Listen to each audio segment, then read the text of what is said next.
السلام علیکم. میں آپ کی ٹیچر فہمیدہ خطری. اسلامیات کا آج میں آپ کو سبق رسول اور نبی.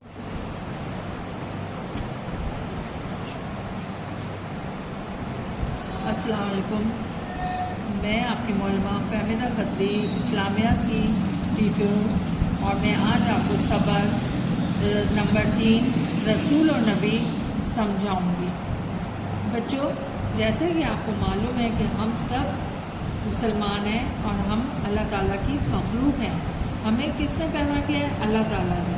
اور اللہ تعالیٰ نے ہم کو علم، عقل، سمجھ، اچھائی اور برائی میں تمیز سکھائی ہے. آپ کو معلوم ہے کہ اللہ تعالیٰ نے دنیا میں ہم کو ہدایت اور رہنمائی کے لیے نبی اور رسول بھیجے. نبی اور رسول اللہ تعالیٰ کے وہ خاص بندے ہیں جو اللہ تعالیٰ کا پیغام لے کر انسانوں کے پاس آتے تھے. کیا بچوں آپ مجھے بتاؤ گے کہ نبی اور رسولوں کی کتنی تعداد ہے؟ اللہ تعالیٰ نے کتنے نبی دنیا میں بھیجے؟ یقیناً آپ کو پتہ ہوگا 1,24,000. ان سب سے پہلے نبی کون تھے؟ حضرت آدم علیہ السلام. اور سب سے آخری نبی حضرت محمد صلی اللہ علیہ وسلم. یہ سب نبی اللہ تعالیٰ نے کیوں بھیجے دنیا میں؟ انسانوں کی بھلائی کے لیے، اللہ تعالیٰ کا راستہ دکھانے کے لیے، سیدھے راستے پہ چلانے کے لیے، برے کاموں سے بچنے کے لیے.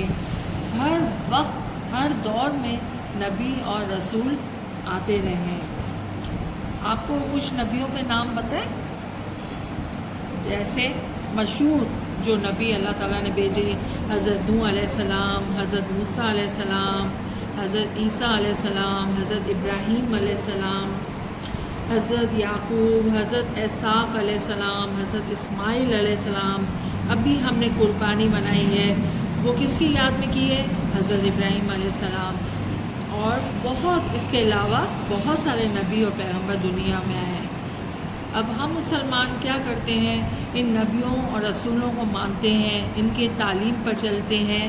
تو ہمارا دین جو ہے اسلام، وہ ہمیں قیامت تک رہے گا اور وہ ہمیں قیامت تک اس پر عمل کرنا ہے.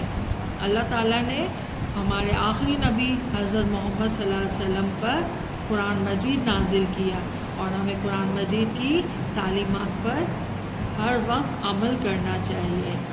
بچوں، آپ لوگوں کو کچھ سمجھ میں آیا؟